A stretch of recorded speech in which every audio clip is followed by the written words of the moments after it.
She spent 3 years hunting the alpha who destroyed her pack. He just knocked on her door. The fire had burned low by the time the knocking started. 3 hits, measured. Not the frantic pounding of someone running from something, not the lazy knock of a drunk neighbor from the lower road. 3 hits, equally spaced, like a man who had decided to knock and committed to it. Faye set down the knife she'd been sharpening and picked up a different one. She crossed the room without lighting another candle.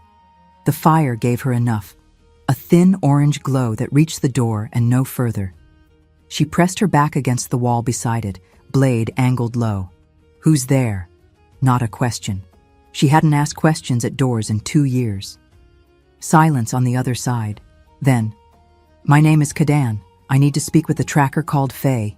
The name hit the back of her throat like something swallowed wrong. She had heard that name before. Of course she had. Bale had given it to her 3 years ago, set it inside her like a coal, and watched her carry it until it became the only heat she knew how to feel. Kadan, Alpha King of Duskvane, the man whose seal had been carved into the trees surrounding everything she had ever called home. She did not open the door. "There is no one by that name here. The Cartwright in the lower village described you well enough," he said. His voice came without urgency, without the edge she would expect from a man lying. Reddish hair, green eyes, answers to Faye when the coin is right, and ignores her name when it isn't. She said nothing. "I'm not here to fight you." A pause. "I'm bleeding through my boot." Faye looked down at the gap beneath the door. In the dim firelight, something dark spread slowly across the wood. She watched it for a long moment. She opened the door. He was not what she had spent 3 years building in her mind. She had constructed him carefully, something monstrous, something worthy of what he had done. A face that matched the seal burned into the bark of the trees she had found standing in ash. She had needed him to look like what he was. He did not. Kadan stood at her threshold without armor, without guards, without anything marking him as what he was, except the sword at his hip and the seal engraved on its guard. He was tall, broad in the shoulders, dark hair hanging to his jaw, wet from the cold outside. A beard, close cut. Amber eyes that found hers and held there with a steadiness that had nothing to do with confidence and everything to do with pain management. His right hand pressed against his left side. Blood had soaked through the fabric of his coat and run down to his boot, exactly as he'd said. She stepped back from the door, not to let him in, to give herself room. "How long have you been bleeding?" "Since this morning." He didn't move from the threshold. "May I come in?" "No." She studied the wound through the coat. "What made that cut?" Something shifted in his expression. A silver-edged blade. Silver. She knew what that meant for a shifter. The wound would not close on its own. His wolf couldn't work against it. He would keep bleeding until either the wound was cleaned and closed the old way, or he ran out of blood to lose. She moved aside. He walked in slowly. Not from weakness, though he was clearly weakened, but with the deliberate care of a man entering a space he knew he had no claim to. He didn't look around the room the way men who wanted to intimidate looked around a room. He looked at the fire, gauged the distance to the floor, and lowered himself to sit near the hearth without being invited to. Faye shut the door. She did not sheathe the knife. "You found me through the Cartwright," she said. "That's not an answer to how you found me." "No," he agreed. "I found you through the registry at the Vethmore Trade Hall. Your father filed a deed of inheritance there 19 years ago. Your name, your description, your current territory." He looked at her steadily. "Packs that are destroyed don't get their records removed. They go into archive. I was looking for a witness with legal standing, and your name was the only one left on the Iron Fen record." The word landed in the room between them. Iron Fen. She heard it in her own voice sometimes, in the space between sleeping and waking, when she couldn't keep the memory at bay. The sound of the name her father had said every morning, the way other men said prayers. She heard it now from the mouth of the man she had spent 3 years believing had ordered its end. The mate bond moved in her chest. She pressed it flat. "Get your coat off," she said. 3 years ago, she had been 16 years old, and 2 days' ride from home. She'd gone to the Ridge settlement to deliver medicines on her healer trainer's behalf. A routine errand, the kind she'd made a dozen times, the kind that kept her away just long enough. She came back to find the trees. The clearing where the Iron Fen pack had stood for 4 generations was quiet in the way that only happens when everything that used to make noise is gone. The houses were not ruins. They had been burned clean, not torn apart. Whoever had come with purpose. The fire had been controlled, precise in a way that fire is not when it starts by accident. And in the tree line surrounding the ash, carved into the bark of every standing trunk at eye level, was the seal of Duskvane. She had stood in that clearing for a long time. Long enough for the light to change, long enough for her wolf to understand before her mind caught up, the low, keening pressure in her chest that had nothing to do with shift and everything to do with loss. There was no one left to find. Then she had heard footsteps behind her. Bael emerged from the eastern tree line, looking like a man who had survived something he shouldn't have. His coat was torn. A cut ran along his jaw, pressed with cloth that had dried brown. "I hid," he said, before she could ask. "In the grain cellar, under the boards. I couldn't. There was nothing I could do." She had believed him. She had no reason not to. Bael had been second in the pack's hierarchy for 11 years. She had known his face as long as she could remember. He was the man who had sparred with her father in the yard on summer evenings, who had pressed her first hunting knife into her hands when she turned 12, who had looked at her father across the dinner table with the easy comfort of a man who belonged exactly where he was. He became the only thing left. In the months that followed, Bael shaped her grief the way a smith shapes iron, slowly, with heat and pressure applied at specific points until the metal holds the form it's been given. He told her what to focus on. He told her who was responsible. He handed her the name Kaydan like a tool and watched her grip it, and he trained her until the grief had nowhere to go except forward. He taught her to track. He was better at it than she'd known. Better, she thought sometimes, than a man of his rank should have been. He taught her to move without sound, to read disturbed ground, to follow trails 3 days cold across frozen earth, to find a man who didn't want to be found. She had been good at it from the start. Bael told her that was grief channeled into purpose. He made it sound like a virtue. When she was ready, he introduced her to the men who would pay for those skills. She had thought herself fortunate. In the world of mercenary work, reputation was built slowly and violently, and most trackers spent years doing small contracts before anyone with real coin trusted them with anything worth doing. Bael had handed her contracts that mattered from the beginning.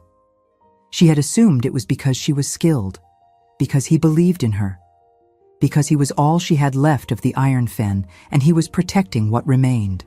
She understood now, standing in her own cabin with Kaydan bleeding quietly by her fire, that she had never chosen a single contract on her own. Every name she had tracked, every fugitive delivered, every dangerous crossing undertaken through hostile territory, Bael had brought her each one. Bael had chosen who she hunted, who she found, who she handed over to which set of waiting hands. She had thought it was guidance, the way a mentor guides someone young through a dangerous world. She was beginning to understand it was something else entirely. The wound was deep. Faye cleaned it with the practical focus she'd learned from the healer who trained her before everything changed. Boiled water, dried herbs from the bundle she kept for her own injuries, cloth torn from the clean stack near the basin. Kaydan made no sound during any of it. He watched the fire. She worked in silence. Then, "Who sent men after you?" "I have a reasonable idea," he said. "That's not an answer." "No." A pause. 4 weeks ago, I began investigating a theft from my own records. My seal. It was removed from the vault 3 years ago. An administrator named Pren had access. He was found dead 2 weeks after the Iron Fen attack. He looked at her directly. Someone removed him before I could question him. She tied off the bandage. Her hands were steady. "You're telling me your seal was stolen. I'm telling you it was stolen and used without my knowledge. And that when I began pulling on that thread, someone arranged for me to be killed this morning." His voice stayed even. The men who came for me were not from my guard. They carried no royal markings. They were organized and they knew my route. She sat back on her heels. The mate bond pressed against her ribs, insistent, unhelpful. She had felt it the first time Bale had spoken Caden's name, 3 years ago in that ash-quiet clearing. An instinctive pull towards something she was simultaneously being pointed away from. She had believed the conflict meant she was strong enough to override instinct with reason. She had been proud of that control. She was considerably less proud of it now. "Why come to me specifically?" she said. "Because I need a witness with legal standing to bring a case before the regional alphas. And because you are the only surviving registered heir of the Iron Fen pack. Your testimony cannot be set aside." He met her eyes. "Anyone else I bring forward, the men behind this can discredit. You, they cannot. You came to my door," she said slowly, "bleeding from a silver blade, with men on your trail, to ask for my testimony. Yes, you understand what I have spent 3 years believing about you. Yes." He did not look away. "I understand you have every reason to let me bleed out on your floor. I came anyway." Outside, wind moved through the upper branches. The fire gave a small jump and settled. Faye stood and crossed to the window. She didn't look through the shuttered wood. She listened. The forest beyond was quiet in the particular way it went quiet when nothing moved through it. "No men. Not yet. You'll stay the night," she said. It was not an offer. "I need to know whether anyone tracked you here. In the morning, you'll tell me everything about this Pren, and about the seal, and about who specifically you believe sent those men." She turned back from the window. "Then I'll decide." He was watching her. Not with the calculation of a man assessing an asset, not with the wariness of a man expecting to be stabbed. He watched her the way her father had once watched problems he didn't entirely understand, but refused to be afraid of. She looked away first. "There's a blanket on the bench," she said. "Don't touch anything you don't need to." She crossed to the far side of the cabin, dropped the curtain sectioning off her sleeping area, and lay down without removing her boots or her knife. Sleep did not come. The mate bond sat in the center of her chest, and on the other side of a thin curtain, the man she had built 3 years of rage around breathed slowly and steadily while the fire burned down to embers. She stared at the ceiling in the dark and thought about Bale, about the way he had handed her every contract, about the questions she had never asked, because Bael had told her that hesitation cost lives and she had needed to believe him, because at 16 years old, standing in the ash of everyone she had ever known, she had needed to believe something. She had believed the wrong thing. She had been handed a direction and walked in it, and she had never once looked at who was doing the pointing. Outside, a nightbird called once and fell silent. Faye lay still and waited for morning. The trackers came before dawn. Faye heard them first, not footsteps, but the absence of the nightbird that had been calling from the eastern ridge. It stopped mid-call. Something had moved through its territory, and it had chosen silence. She was already up. She crossed the cabin without lighting anything, pulled back the curtain, and found Caden awake, sitting upright with his hand on the hilt of his sword. His eyes found hers immediately. She held up 2 fingers, pointed toward the eastern wall. He stood without a word. For a man his size, with a silver wound still working against his body, he was quiet. She would think about that later. She pointed to the space between the grain chest and the east wall, narrow, shadowed, hidden from both windows if the shutters stayed closed. He moved into it without being directed twice. Faye pulled the shutters to. She kicked ash over the remaining coals until the glow died. The cabin went completely dark. Then she sat at the table, knife across her knees, and listened. 4 of them. She built the picture in her head from sound alone. 2 moving along the south side of the property where the tree line thinned, 1 circling wide around the stable, 1 who stopped directly in front of her door and did not move. That one was the problem. He wasn't searching. He was listening. She did not move. Caden, in the space behind the grain chest, did not move. The mate bond was not subtle about what it decided to do with the situation. Enclosed space, near silence, the kind of dark that has weight, it took what had been a manageable current and made it insistent. She felt it across the 6 feet of floor between them, not as warmth but as pressure. Her wolf knew exactly where he was. Her wolf had known since he first walked through the door, had been cataloging him without her permission, and now in the dark and the stillness, it had stopped being quiet about it. She pressed it down and kept her attention on the man outside her door. He stood there for a long time, long enough that her legs began to ache from stillness. She heard him shift his weight once, then once more. Then he moved away, rejoining the sound of the others working the south edge of the property. She waited. They ran a full perimeter pass. She tracked each footfall in her mind, spreading out the way experienced trackers spread, each one independent and building a shared picture. Not soldiers. Soldiers had rhythm. These men had instinct. Someone had paid for professionals, not bodies. They moved north, up into the ridge. The nightbird resumed calling from the east. Faye went to the window and listened through the closed shutter for a full count of 60 before she opened it a crack and looked toward the tree ridge. Nothing visible. That meant nothing. Good trackers were not visible when they wanted to stay. "They'll leave someone on the road," she said quietly. "A watcher, not a searcher. In case you run." "Yes?" His voice came from the dark beside the grain chest. "That's what I would do." She heard him push off the wall and cross the floor slowly, favoring his left side. He lowered himself to the bench near the cold hearth. "You came with no horse," she said. "My horse is a day south. I went on foot when I realized I was being followed." A pause. "I was not careful enough. How many men does the council have?" He looked at the dead fire. The 4 lords of the advisory council each maintain private retinues. Independent forces, technically within the terms of noble holding. Estate protection, they call it. His voice was flat. "Not the royal guard. I have no visibility into their numbers or their movements. I should have moved against those private forces years ago." Faye considered that. A king admitting a mistake was either honest or performing honesty. The distinction mattered. 4 lords, she said.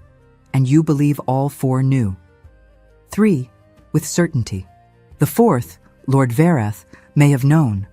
I don't have enough to say he acted. He paused. The 3 who did act own properties that, individually, are substantial but isolated. Connected, they form a trading corridor that bypasses the 2 main taxable roads in the kingdom. They wanted to stop paying crown tax. They wanted to stop paying entirely. The land through the Ironfen territory was the only gap, the only piece they couldn't acquire through legal purchase, because a functioning pack held it. He met her eyes across the dark room. A pack destroyed by an outside aggressor, one that left a clear seal as evidence of responsibility, leaves no one to contest land rights afterward. Records archive, territory sits fallow. In 2 or 3 years, a quiet claim goes in under a shell name, and no one traces it back. Faye set the knife down on the table. She crossed to the water basin, poured a cup, and set it near him without comment. He looked at it, then drank. She pulled the stool to the far edge of the fire pit and sat with her forearms on her knees. "Pren," she said. "Tell me everything about him." Senior administrator, 11 years in the position. He managed vault rotation, the seals, the access records, all formal documents requiring the crown's mark. Caden's jaw worked slightly. He was not ambitious. He had no visible extravagances, no debts on record. He was the last man I would have named. How much did they pay him? I don't know. Whatever he received, he spent none of it that we could find afterward. He paused, and something shifted in his expression. Not grief exactly, but the specific weight of a conclusion he'd reached unwillingly. I don't believe he was paid. He had a daughter, 17, studying at the Artisan Guild in Vethmore. After Pren was found dead, she withdrew from the school, left the city, no forwarding record filed. Faye looked at him steadily. They used her as leverage. I believe so. And when he gave them what they needed, they killed him and let the daughter disappear. She exhaled once. Clean. Very. She stood. She needed to move. Sitting still while her mind worked at this pace felt like holding water in cupped hands. She crossed to the window, checked the ridge. Still nothing in the gray pre-light. When did you realize it was the council? She said. 3 weeks ago. I found a discrepancy in an old territorial survey. Land rights recorded differently after the Iron Fen was destroyed. Filed under a shell name, but handled by an agent who has worked exclusively for the council's legal affairs for 20 years. He looked up at her. Buried in administrative language. Easy to miss, unless you were looking specifically. I was not looking specifically until a junior clerk in the records hall flagged an irregularity as part of a routine audit. And once you started pulling on that thread, they found out. Within days. He said it with a particular tiredness that had nothing to do with the wound. That tells me someone in the records hall reports to them. I don't know who. Faye turned away from the window. She stood for a moment, building the shape of the problem. The council's reach inside the records hall, inside the access to his movements, inside whatever system had told them exactly when Caden had begun asking questions. They had been close to him for a long time. Close enough to act fast when they needed to. 3 years ago, she said slowly. When Pren was found dead, you closed the investigation. Yes, because the seal had been recovered. It was back in the vault. I assumed Pren had died before delivering it to whomever commissioned the theft, and that the commission had fallen apart. He paused. That was the story the evidence supported, and I accepted it. His voice did not carry self-reproach, but it carried something. The flat acknowledgement of a man who knows exactly where his reasoning failed. I was wrong. They recovered the seal themselves, Faye said. After it had been used.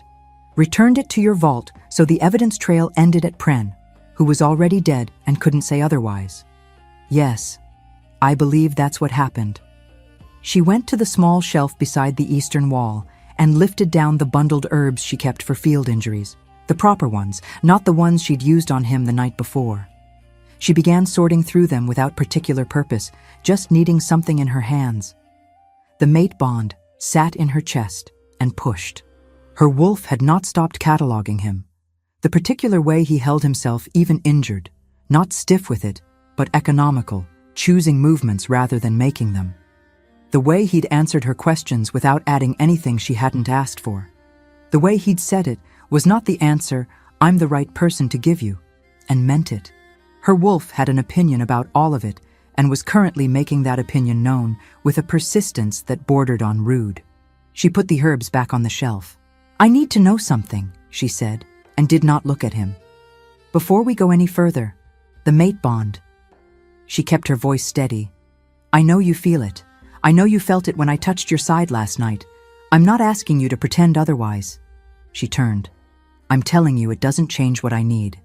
I need the truth about the Iron Fen. I need to verify what you're telling me in the Vethmore records. And I need to do both of those things before anything else becomes a conversation. She held his gaze. Do you understand that? He was quiet for a moment. Yes, he said. No argument. No attempt to use the bond as leverage or as comfort. She nodded once. There is a Cartwright in the lower village, she said. He knows the road patterns south of here better than anyone. He can tell us whether the watcher they left is on the main road or at the river crossing, and which route takes us around both. She crossed to her pack on the hook near the door and began checking its contents. We moved to Vethmore. The trade hall there has the territorial survey records. If the corridor purchase was filed the way you described, it will be there. She paused. When we have what we need, we decide what comes next. And if we don't find it in the records, he said. She looked at him over her shoulder. Then we have a different conversation. He accepted that with a short nod. She finished packing, dried meat, a second knife, the small tin of wound-closing herbs in case the silver in his blood kept working through the day. She pulled on her coat. Walk behind me through the village, she said. Don't speak unless I speak to you first. The Cartwright is not a man you want startled. Understood. She opened the door onto a sky the color of unfinished iron and stepped out. The cold hit her face. The tree line to the north was still and dark. Her wolf lifted its head and scented the air. Nothing close, nothing immediate. Faye walked. Caden followed. The village track was empty at this hour, and their footsteps were the only sound on it.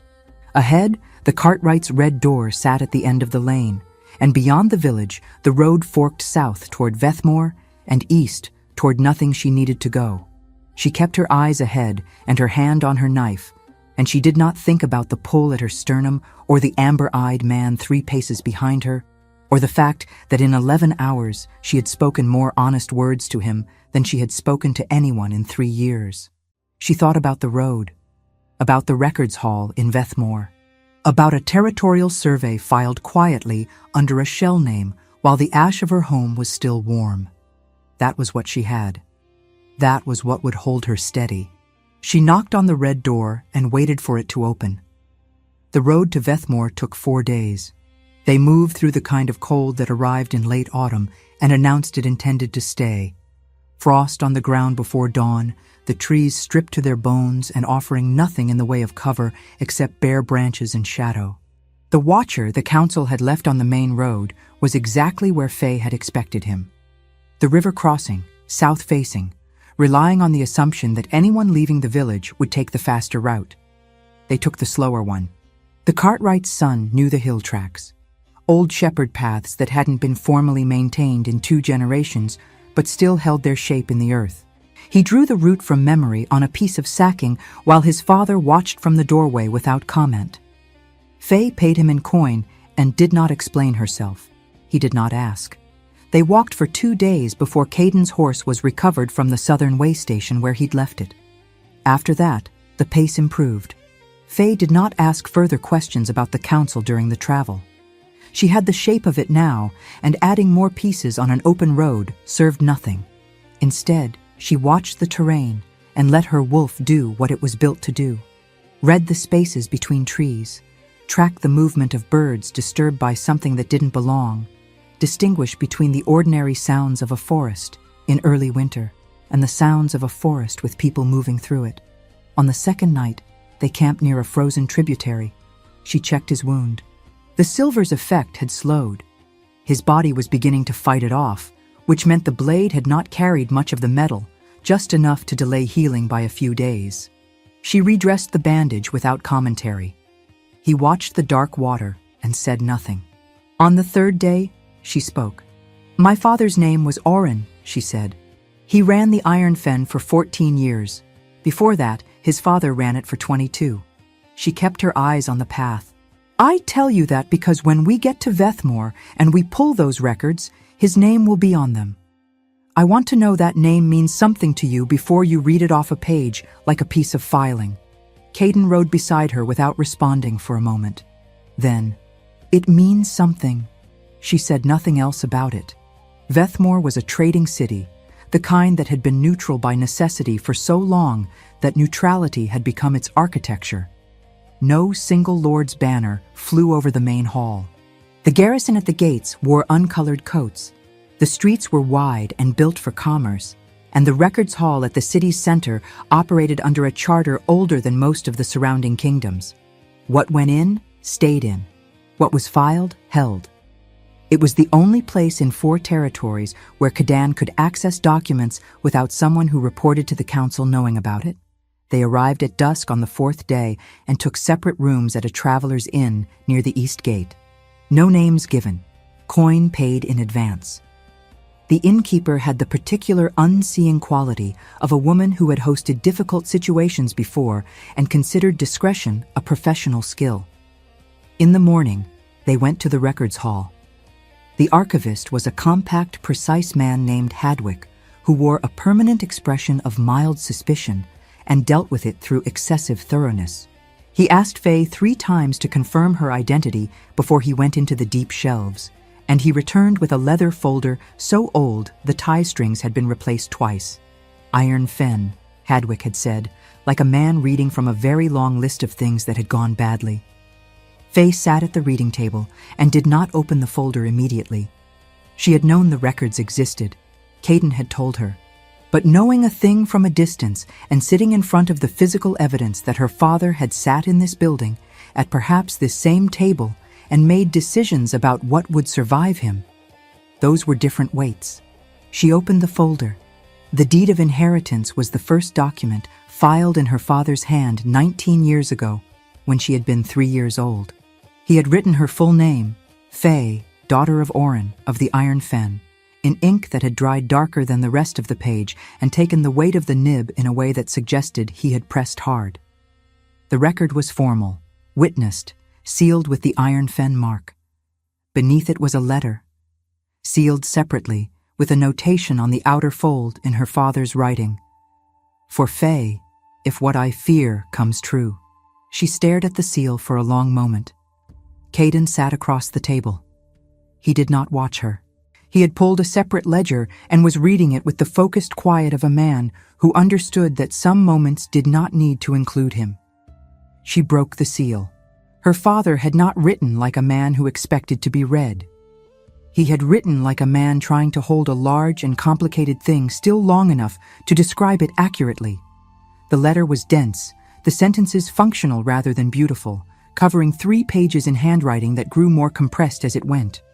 He had first noticed the discrepancy 9 months before the massacre, a payment recorded in Bale's name from a source Oren did not recognize. Not large enough to raise immediate alarm, small enough to be explained in a dozen ways. He had watched it. 3 more payments followed, spaced widely, each from a different shell name that he could not trace through the Iron Fen's limited means. He had not confronted Bale. He wrote that decision plainly. I did not confront him because I could not prove anything, and if I was wrong about him, the damage to the pack would be worse than my silence. Bale had served well for 11 years. I chose to watch rather than act. He had been watching when the end came. The letter closed with 2 sentences that sat at the bottom of the final page, with more space around them than the rest of the writing, as if he had read back what he'd written, and then waited before continuing. I hope you never read this, but I registered you as heir so that if you do, you have the standing to finish what I did not. Faye folded the letter and set it inside her coat, against her sternum. Across the table, Caden set down the ledger. The survey's here, he said quietly. The shell purchase. Filed by an agent named Carell. He has handled the council's legal affairs for 18 years. The acquisition was recorded 14 months after the Iron Fen was destroyed, under a land-holding trust with no person's name attached to it. He turned the ledger to face her. And here. He pointed to a second entry, 2 pages earlier. A deed transfer filed 6 months before the acquisition. The same agent, Carell. A parcel of land in neutral Drestmore territory, granted to a holding trust in the name of a retired pack officer. He looked at her.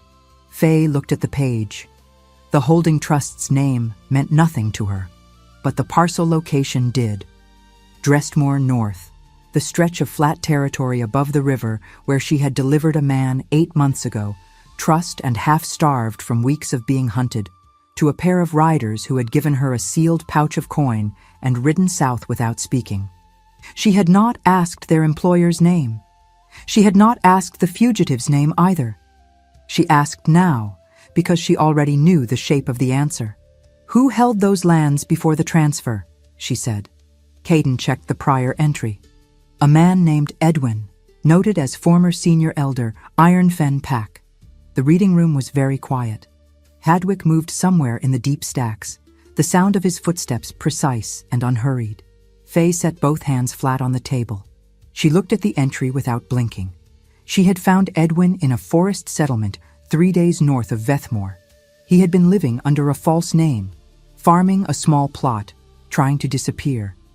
She had tracked him over 11 days through 2 territory crossings and a river ford that had nearly killed her horse. She had been proud of that contract. Bale had told her the target was a man who had fled criminal prosecution, and she had not questioned it because Bale had never given her reason to question, and she had been 20 years old and good at her work, and needed to believe those 2 things were enough. She had bound Edwin's hands and put him on a horse and ridden south. He had tried to tell her something on the second day of the ride. She had not let him speak. Targets talked. Bale had warned her about that, how a cornered man would say anything to create doubt. She had ridden on, and Edwin had fallen quiet, and she had handed him over. She had not thought about him again.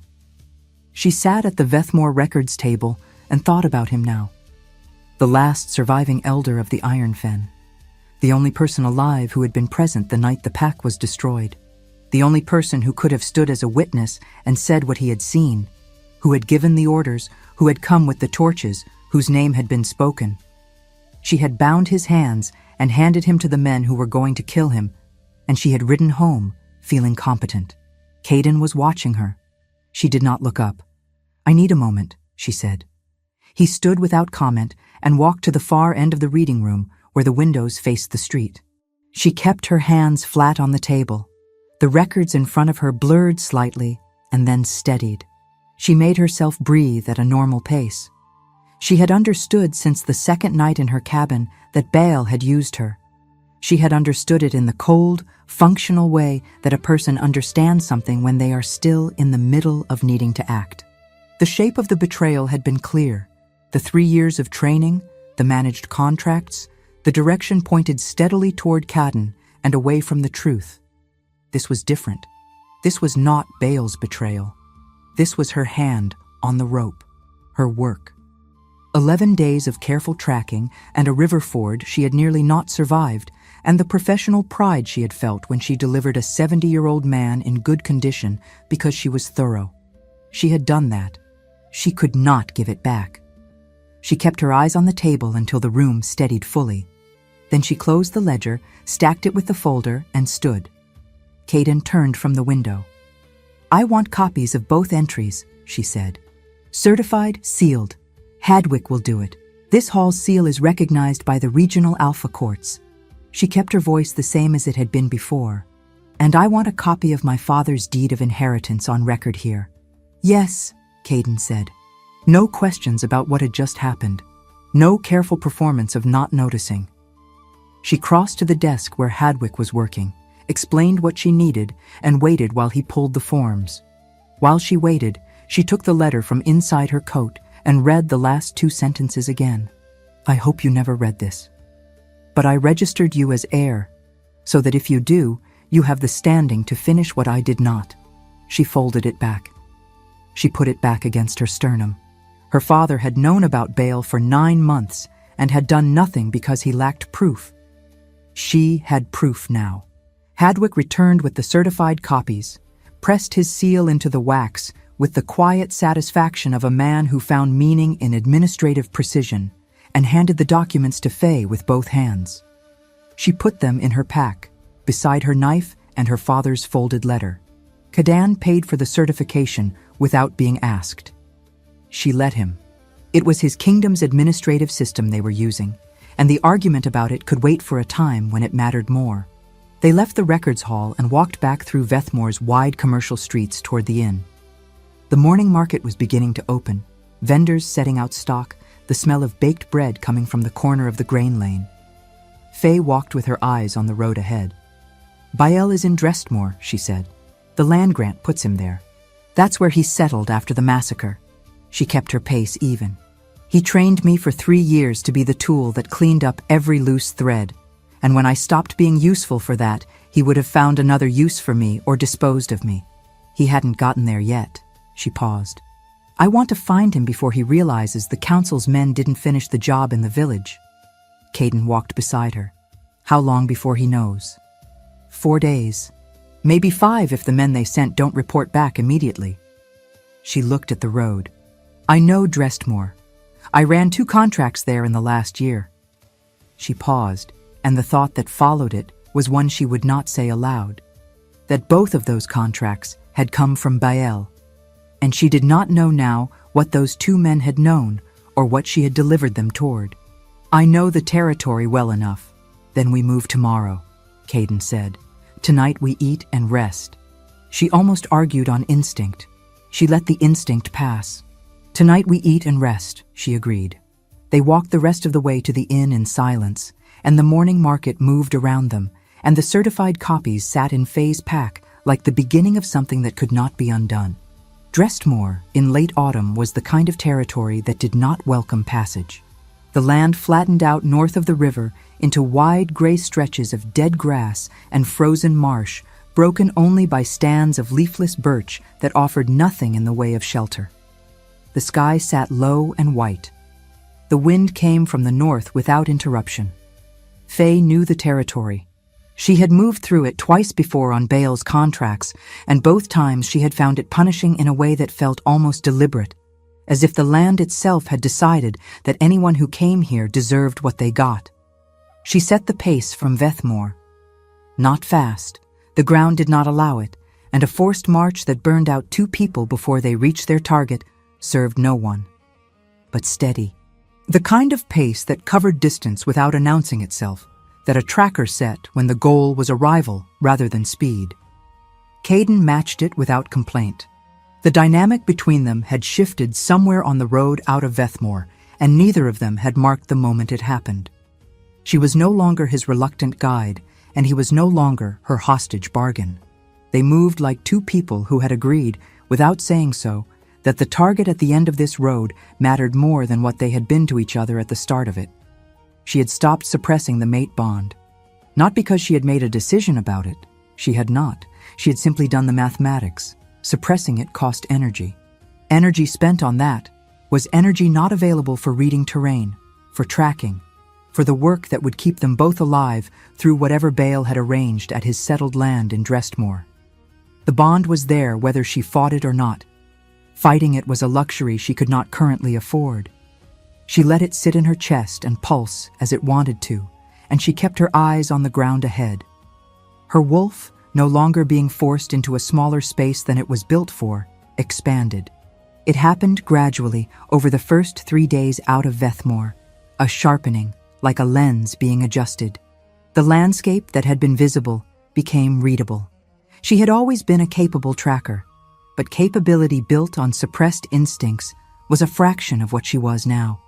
She picked up trail signs at twice the distance she had managed before. She read the wind with precision that had always been available to her, and which she had been wasting for 3 years. She scented a camp 2 hours before they reached it and redirected them around it without breaking pace, and Caden had followed her adjustment without question, trusting the shift in her direction the way you trust a change in weather.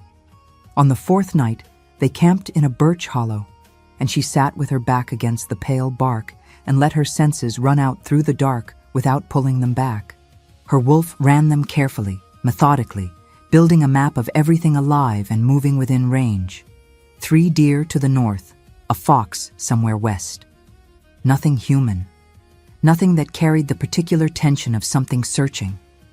She brought them back in and found Caden watching her. "Your wolf is working," he said, not a question. "Yes." He looked at the fire. His own wolf was present in the set of his shoulders, in the stillness he held without rigidity, the particular quiet of a shifter who is also listening. "Mine too," he said. "It's been easier since we left the city." She did not answer that, but she understood it.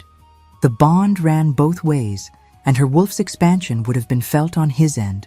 His wolf would have responded to it the way a compass responds to north. She had known this was happening, and had said nothing about it, and he had said nothing about it, and they had both continued walking toward Bale's land in Drestmore, with the unspoken thing sitting between them at a volume that was now difficult to ignore. She put more wood on the fire and said nothing. The second team found them on the 7th day. Faye felt them first.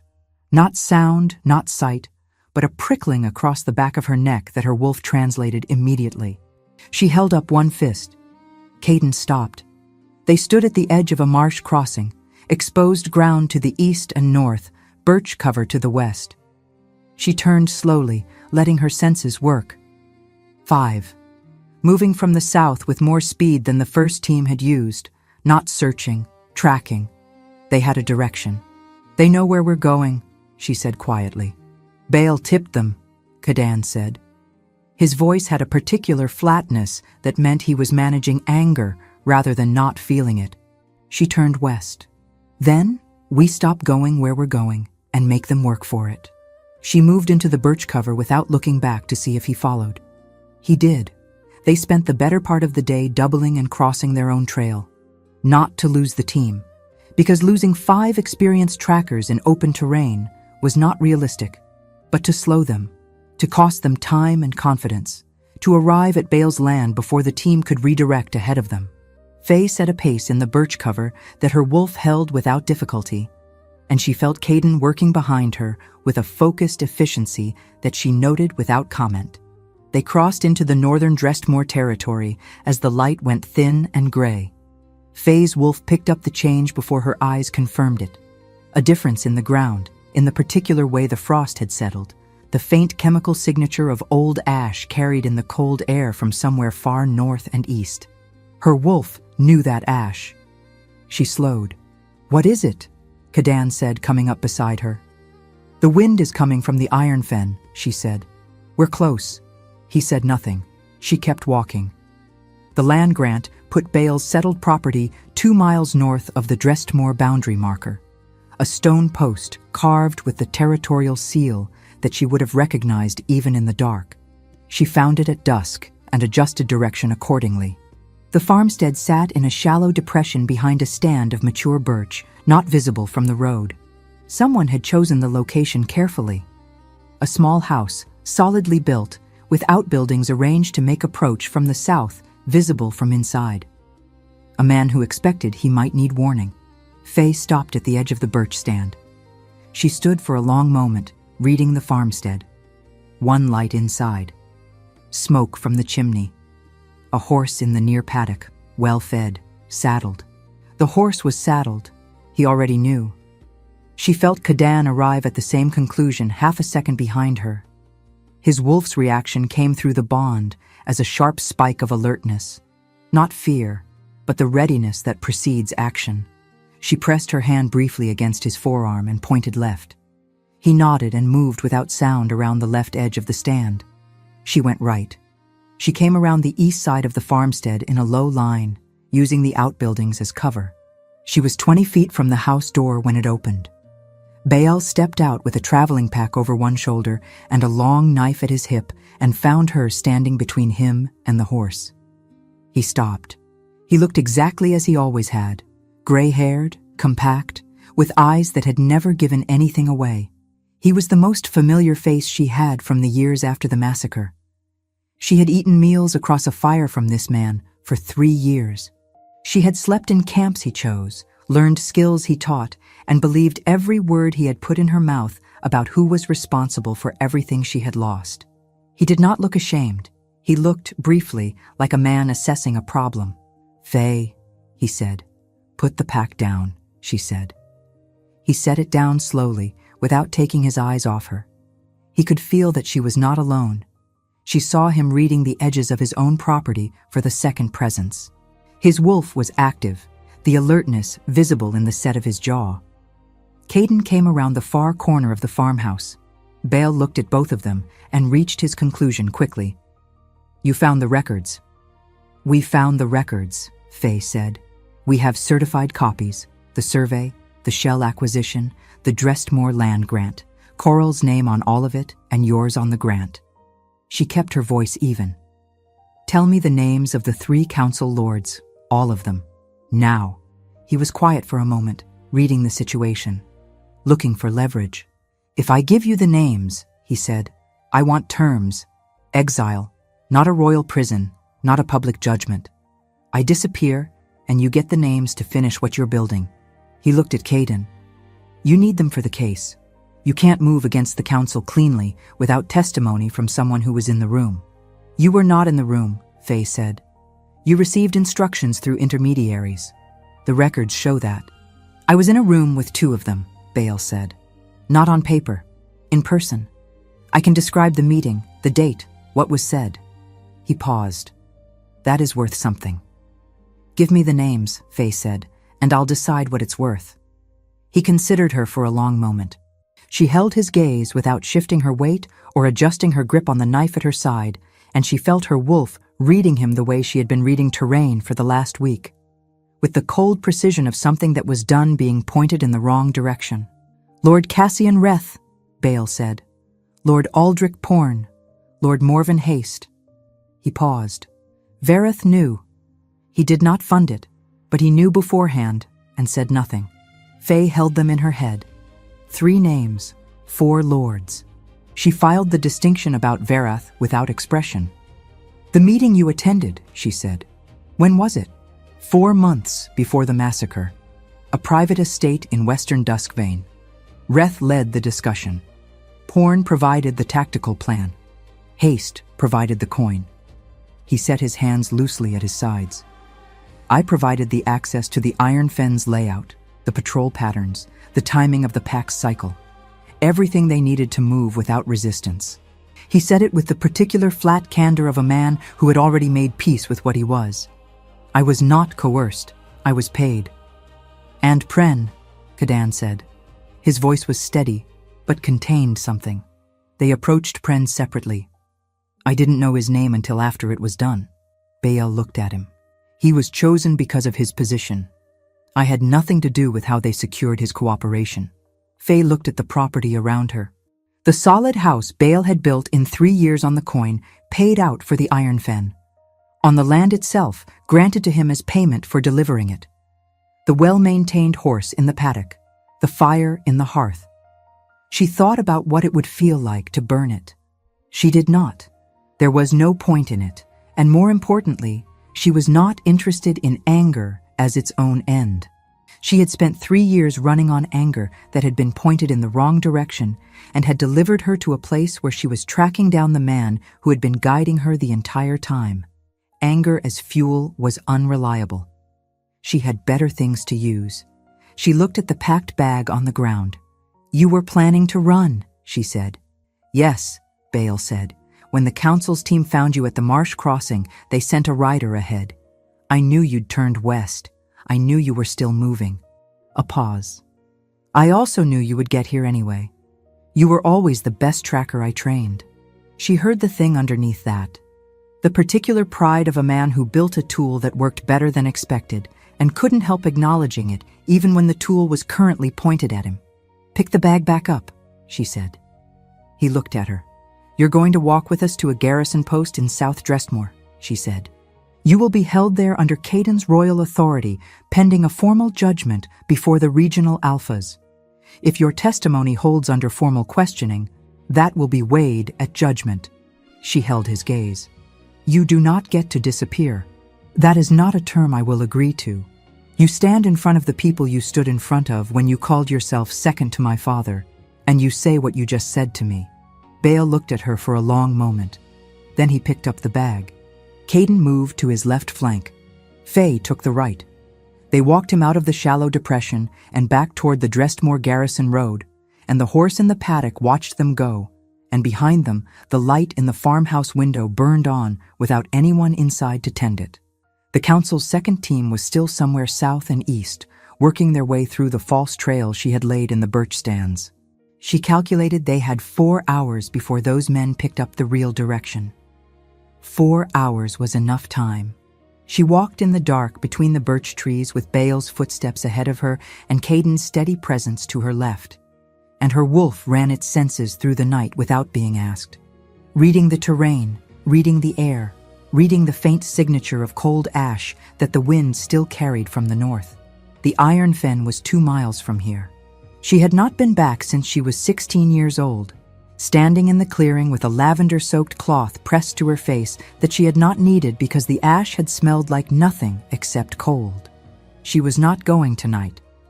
Tonight had a purpose, and she would follow it through. But the wolf knew the distance. The wolf had been measuring it since the boundary marker, and it was not going to stop measuring it until she went. Soon, she told it. Not a promise she made lightly. She did not make promises she was not prepared to keep. The garrison at South Drestmore was a functional, humorless building of gray stone that smelled of damp wood and old iron.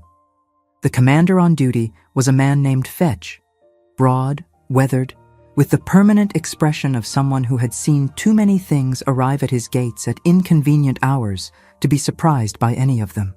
When Caden presented his royal seal and explained the situation in precise terms, Fetch looked at Bael, looked at Caden, and said only that he would need the transfer documented in triplicate. Bale was placed in a cell without incident. He did not argue.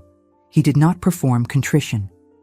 He sat on the stone bench and folded his hands and looked at the middle distance the way a man looks when he has already finished grieving his own choices and moved into whatever came after.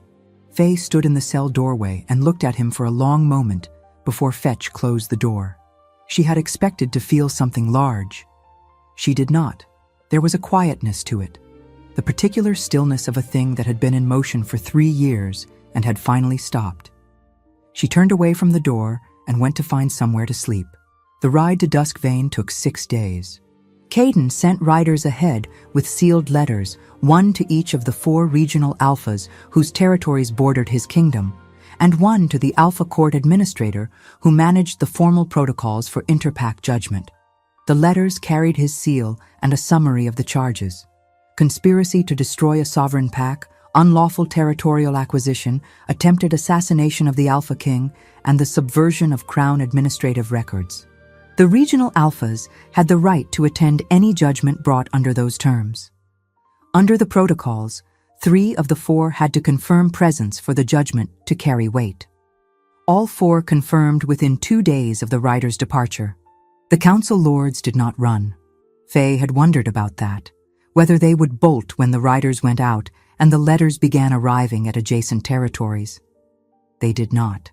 Lord Reth, Lord Porn, and Lord Haste remained at their respective estates in Duskvane. Lord Vereth remained at his. She read their stillness not as innocence, but as the particular calculation of men who had spent years operating behind layers of administrative distance and believed those layers would hold. They had a legal advocate. Of course they did.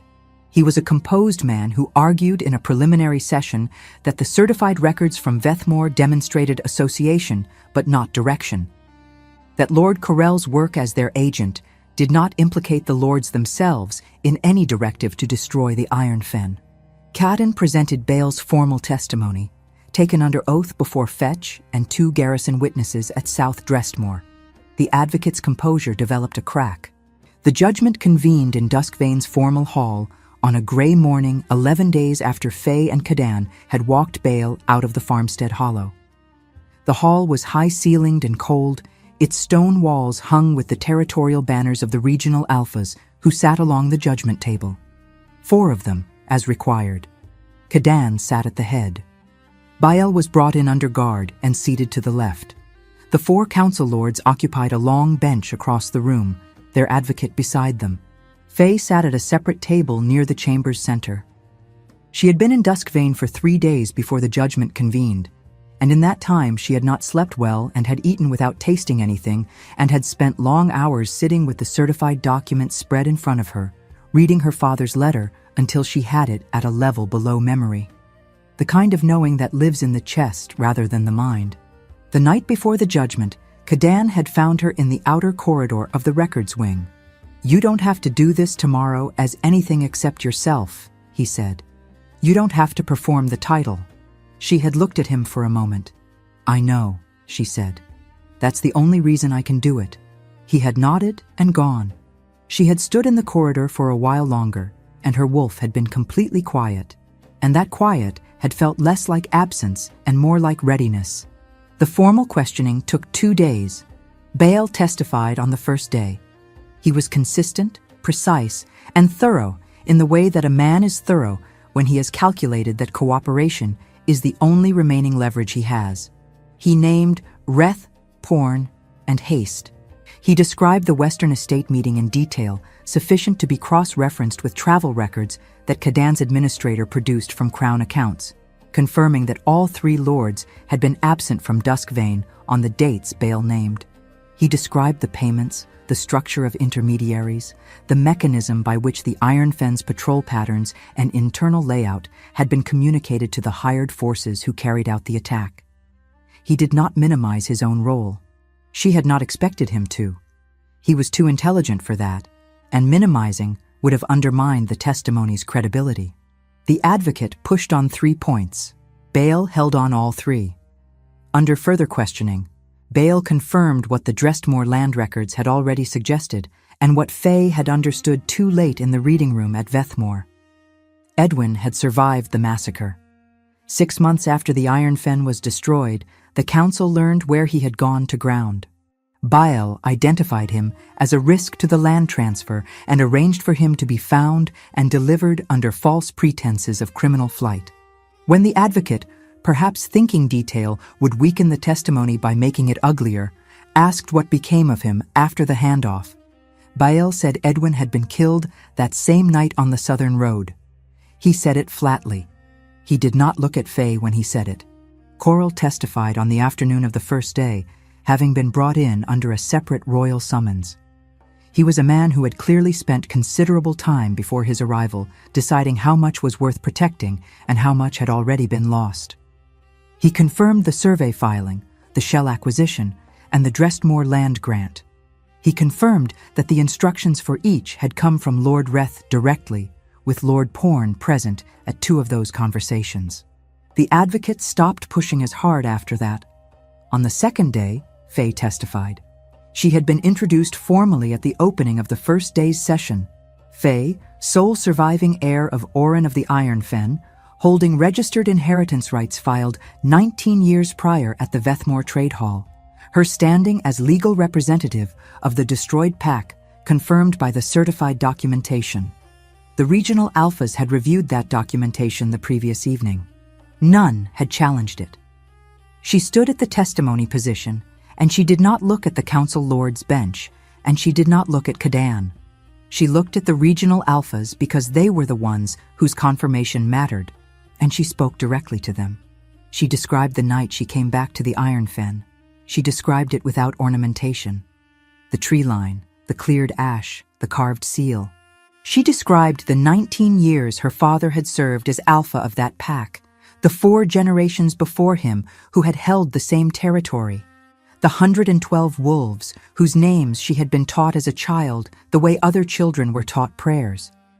She had made herself memorize them in the months after the massacre, lying awake in Bael's camps with the list running through her head until she could reach any name from any point and not lose the thread. She named them, all 112. It took time. The hall was completely silent for all of it.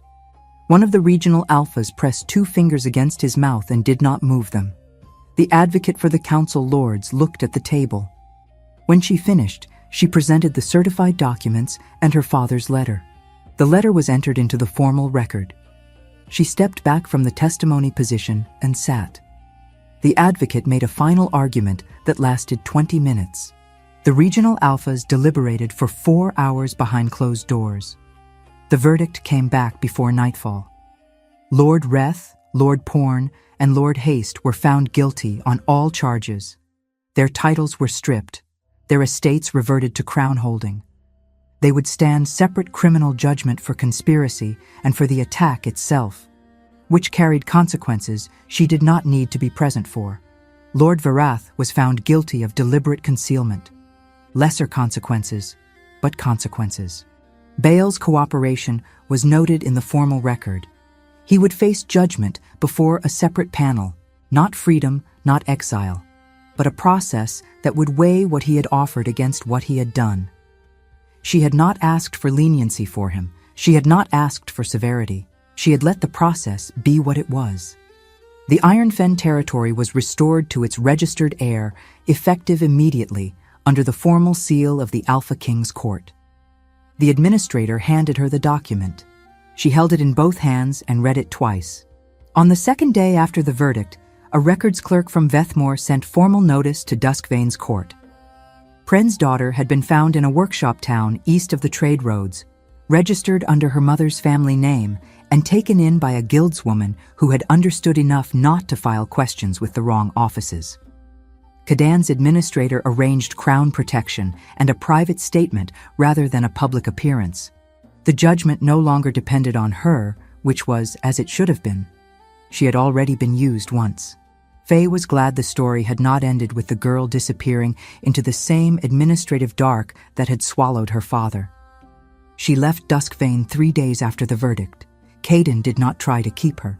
He walked with her to the stables on the morning she left and stood in the yard while she checked the horse's tack, and he said nothing for a long time, which she had come to understand was not absence, but the particular quality of attention he gave things that mattered to him. The restoration document needs a formal territorial survey filed within the year, he said, to confirm the Iron Fen's boundaries under the new holding. I know, she said. That requires a crown administrator. A pause. I can send one, or you can come to Duskvane and file the request directly. She pulled the girth strap and checked it. I'll come to Duskvane. She heard what was underneath what she'd said. She thought he probably did too. She mounted up. He stood in the stable yard with one hand on the fence post and looked up at her with amber eyes that had, over the weeks since her cabin door, stopped being the face she had built in her mind and become simply his face, the one she had actually learned. How long will you be at the Iron Fen before you come back? He said. I don't know yet. She settled in the saddle. Long enough. He nodded. She rode. The Iron Fen was 2 miles north of the Drestmore boundary marker. She had measured that distance every day since the tracking in the birch forest, and had not gone, because there had always been a next step and she had needed to follow it. Now there was no next step. There was only the road and the distance and the thing she had been moving towards since she was 16 years old, standing in the ash, not yet understanding that grief and purpose are not the same thing and that one of them will eventually run out. She came through the tree line at midday. The clearing was not as she remembered.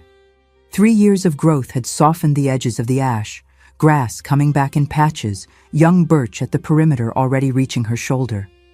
The shell of one building still stood at the north end, its walls intact, though the roof was gone, frost on the stone. The rest was foundation and outline, the shape of what had been pressed into the earth like a memory. She dismounted and stood at the tree line for a long time. Then she walked in. She moved through the clearing slowly, following the outlines she remembered. The meeting hall had been here. The healer's stores had been there.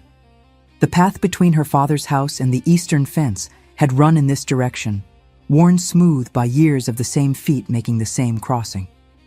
None of it was visible, except as absence. And absence, she had learned, was its own kind of map. She found the stone at the clearing's north edge, large, flat-topped, half-buried. She had sat on it as a child while her father reviewed territory reports with the pack elders. She sat on it now and put her hands flat on the cold surface. She was there for perhaps an hour before she heard the horse. She had known he would come, not because she had asked him to, and not because she had known consciously that the bond would pull him as surely as it had been pulling her toward him since the first night in the cabin. She had known because she had stopped pretending she did not know things that were obvious, and it was obvious that Caden would not have let her ride out of Duskvane and toward this place without following at some point.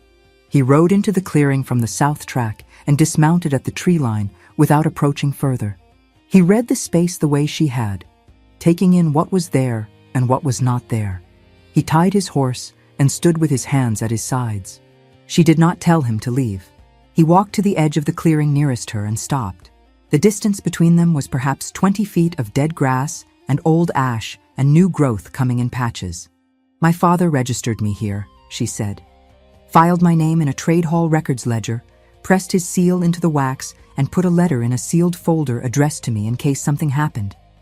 She looked at the stone under her hands. He did all of that, and then he went home and watched Bale and said nothing. And I used to think that was a failure, that he should have acted.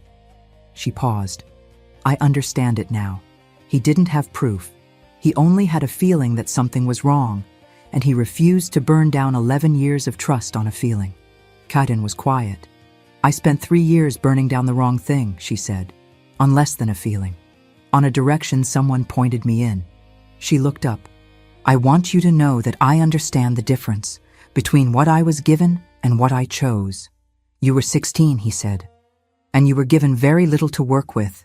I was 20 when I delivered Edwin, she said. That one I chose. He did not argue with that. She appreciated it. She stood from the stone. Her wolf had been building toward something since she rode into the clearing, a pressure that was not distress, but urgency, the particular insistence of an instinct that has been patient long enough and is done waiting. She had felt it before, had pressed it down before, and she was finished pressing things down that were true. She shifted.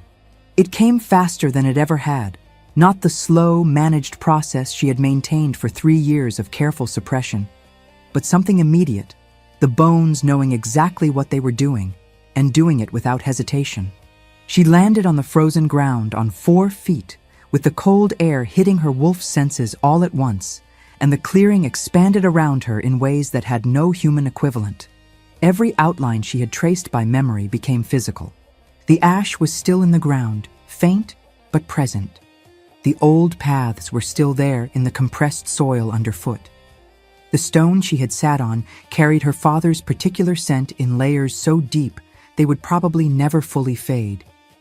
She stood in the middle of the iron fen and breathed it in. On the far side of the clearing, Kadan shifted. He was large, larger than she had calculated, the way alphas often were, the wolf carrying a scale that the man underrepresented. Dark-coated, amber eyes the same as his human face. He did not cross the clearing immediately. He stood at the tree line and let her have the space, and she understood that was a choice he was making and not an instinct he was following. She crossed to him. They stood together at the iron fen's edge in the cold midday light, and neither of them moved away from the other. And the bond that she had spent 3 years suppressing and 6 weeks reluctantly acknowledging settled into something that was neither the fire of new recognition nor the ache of distance, but a third thing, the particular steadiness of something that has found its ground and knows it. The clearing was quiet around them. The young birch at the perimeter moved slightly in the wind. The frost on the stone caught the pale sun and held it. Faye stood in what remained of the iron fen, with her father's name in the record at Vethmore, and the certified restoration document in her pack, and 112 names she had memorized in a dark camp 3 years ago, so they would not disappear entirely. And she let herself feel the full weight of it, not as grief with nowhere to go, not as purpose that had burned out its fuel, but as the beginning of a thing that was hers to carry forward. She would rebuild. Not today, not this season, but the ground was hers, and the name was restored, and she was standing on it, and that was where rebuilding started.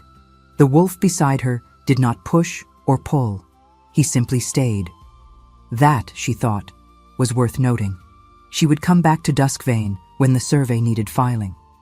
She would ride that road again and walk through those gates again, and she would do it without a knife in her hand, or at least without the same kind of need for one. That was as far forward as she was prepared to look. She looked at the clearing instead, at the new grass coming in at the edges, at the shell of the building with its intact walls and its absent roof, already suggesting that walls were the harder part to rebuild. She had walls. She would figure out the roof.